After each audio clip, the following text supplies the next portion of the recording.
The Earth might not be here forever. A huge solar flare, an asteroid impact, or a local gamma ray burst, anything could wipe us out for good. If we're looking for someplace to escape to, there is one planet in our solar system that's somewhat similar to Earth, though we don't know much about it. No, it's not Mars, it's Venus.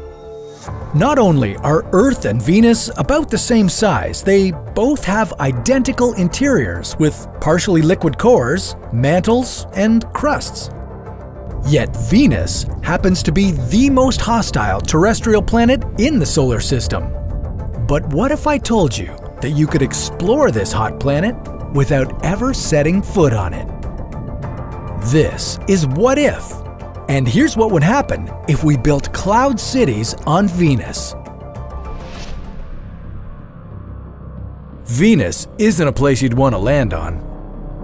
Thanks to its dense atmosphere and turtle-like rotation, the surface temperature of Venus stays at 462 degrees. The planet's atmospheric pressure is 92 times greater than Earth's.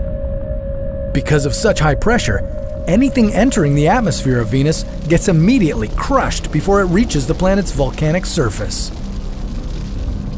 With such extreme atmospheric conditions, it's too dangerous to attempt a manned landing on Venus, but we wouldn't need to go down there. Above the dense layer of clouds, Venus isn't that bad. The atmospheric pressure is similar to Earth's. The gravity is slightly lower, and the temperature reaches 75 degrees. Although that's a little hot, it's still workable. Now, how would we get there? Well, we'd need to start small. According to NASA's plan for exploring Venus, we'd send 2 spaceships to our destination. Venus is the closest planet to Earth. That's why it would only take 100 days for the craft to arrive there. One of the ships would be run by robots. It would carry a special airship that would eject into the atmosphere upon arrival. This airship would start to inflate itself with helium. And since helium is lighter than air, the airship would float, orbiting about 52 kilometers above the planet.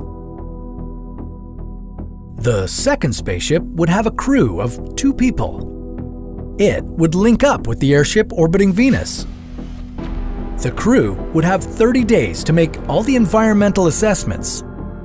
After that, they'd detach from the airship and start making their way back to Earth. The return trip would take about 300 days due to the Sun's strong gravitational pull.